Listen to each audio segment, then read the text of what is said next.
My patient XYZ male 27 came with the chief complaints: breathlessness since 6 months, palpitations since 2 months, and cough since 3 weeks. The patient was apparently alright 6 months back when he started developing breathlessness on climbing 3 flights of stairs, that is grade 2 dyspnea, grade 2 NYHA. It was exertional, insidious in onset, and has gradually progressed to breathlessness at rest since the past 1 week, that is grade 4 NYHA. Breathlessness increased on lying down since the past 10 days, that is orthopnea, which was relieved on upright position. It is associated with nighttime awakenings. Also, there was associated with accessory muscles for breathing, no associated wheezing present. He also experienced intermittent palpitations in the past 2 months, which was insidious in onset, progressive, irregular in rhythm, and occurred on exertion, and it was relieved on taking rest. It is associated with sweating. It is not felt during sleep. He also had repeated attack of cough over the past 3 weeks.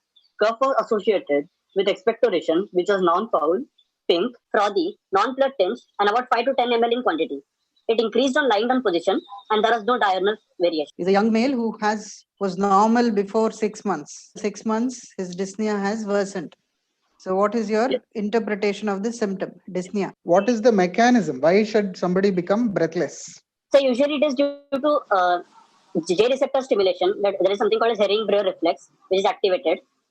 So because of activation of Herring-Brewer reflex, the inspiration is not complete. It is halfway stopped in between. When you do an unaccustomed activity, you will also feel breathless. But that isn't, you would not consider it as unpleasant. As an unpleasant awareness of his own breath. That is what we call it as a significant dyspnea. And here you are saying a patient is becoming dyspnea on exertion. Is normal at rest in the beginning, and as he exerts, it becomes worse. It has progressed over the past 6 months to till the present state that you say it is gradient has breathlessness at rest. Why did you decide to use NYHA as a grading system for this patient? So because palpitations in this case were irregular, so it cannot be a respiratory case. So what does palpitations irregular mean to you? Multifocal atrial tachycardia or atrial fibrillation. Atrial fibrillation can be due to any cause. Like palpitations, there are a large number of causes which are non-cardiac. What made you grade this dyspnea as a cardiac dyspnea? So in this case, dyspnea has occurred before cough, while in respiratory cases, usually cough occurs before dyspnea. So okay, the cough is not a predominant symptom, so you thought it would be cardiac. Okay, any other thing to say it is cardiac? Here you have PND, isn't it?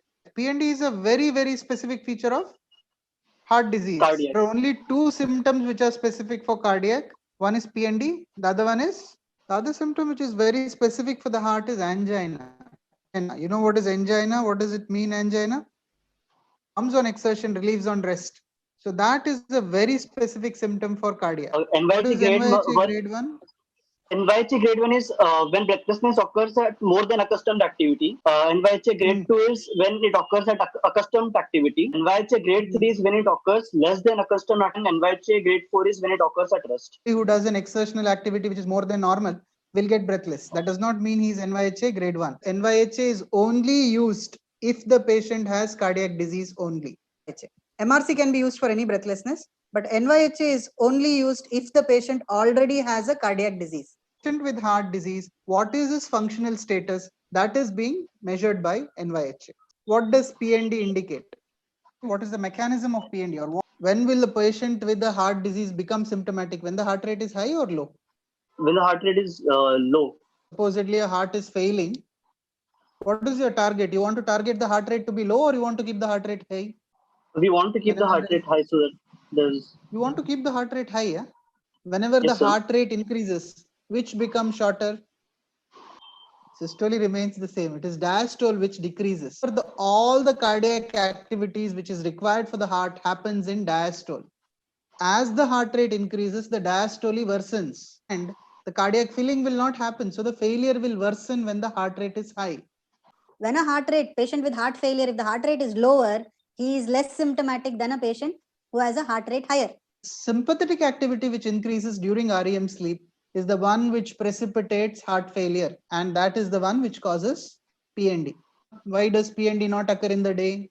Important. Daytime sleep and nighttime sleep, what is the difference? REM sleep is not there during the day.